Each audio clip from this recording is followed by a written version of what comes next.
Number 5, the Honourable David Cunliffe.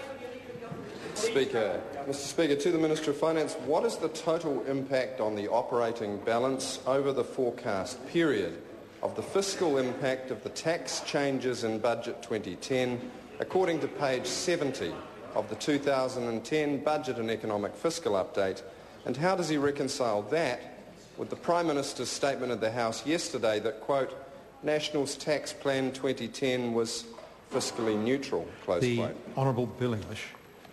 Mr. Speaker, according to the table the member refers to, the total impact over the forecast period at that time, 4 years, was $240 million, in fact 5 years, and over that 5 years the average impact is around $48 million a year.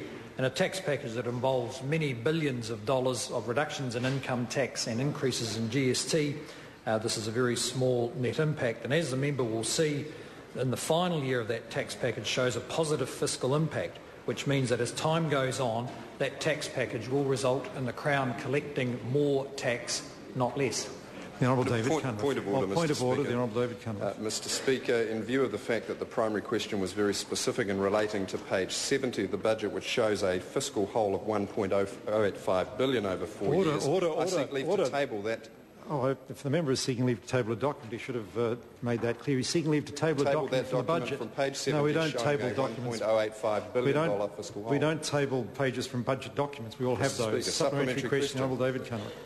Supplementary question, Mr. Speaker. Will he concede that the difference between his claim of fiscal neutrality and the actual $1.085 billion over 4 years tax hole on page 70 of last year's budget has been created because of the rose-tinted growth forecasts in that budget which have not eventuated?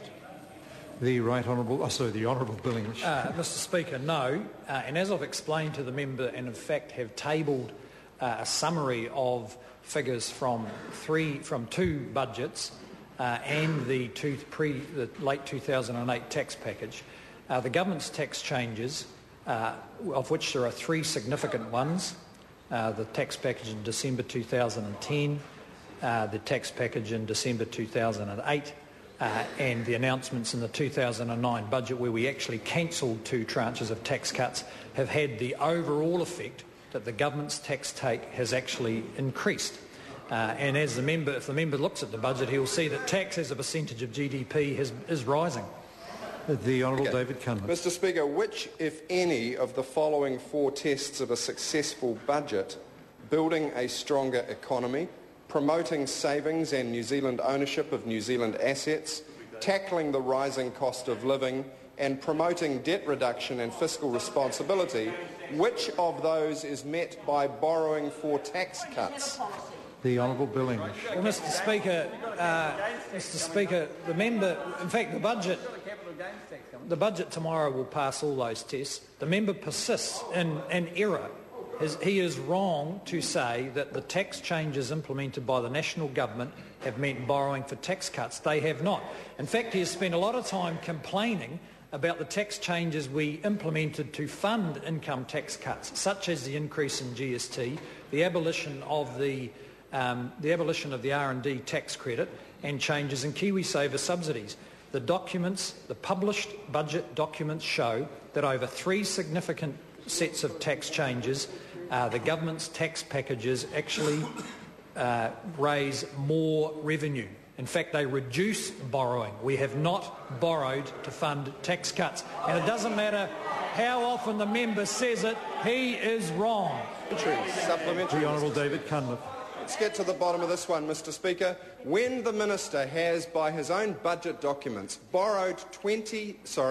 has spent $23 billion on foregone tax revenue in the 2009 and 2010 budgets, and he is currently running a $16 billion deficit, how could some component of that tax remission possibly not be borrowing for tax cuts? The Honourable Bill English. Well, look, the member needs to go back and actually do his homework, because the one bit he leaves out of, one significant piece of information he leaves out is the government in 2009 cancelled 2 tranches of tax cuts, which maintained several $billion of revenue. When he adds it all up, you can get the Auditor General to look at it, you can get the Treasury to look at it. The government's tax packages over 3 significant tax changes collect more tax revenue, not less, and he is simply wrong. And being persistently wrong doesn't make you right, it just makes you wrong. So I hope it's not the Speaker the member's referring to, Chris Tremain. Mr Speaker, my supplementary is to the Minister of Finance. What has been the total impact on the operating balance over the forecast period of all the government's tax changes? The Honourable Bill English. Well, Mr Speaker, according to the official budget documents, the total impact over the current forecast period of all the government's tax changes is expected to be positive $4.8 billion. In other words, all our tax changes together will generate $4.8 billion of extra revenue, which will no longer need to be borrowed. So the truth is actually the opposite of what the Labor Party is saying. The biggest contribution to this total is the $4.5 billion we saved when we cancelled tax cuts that both Labor and National had scheduled for 2010 and 11. We cancelled $4.5 billion of tax cuts. The other $300 million is the wash-up from our tax packages, which are broadly fiscally neutral. The member is still wrong. Question number 6, Alan Peachy.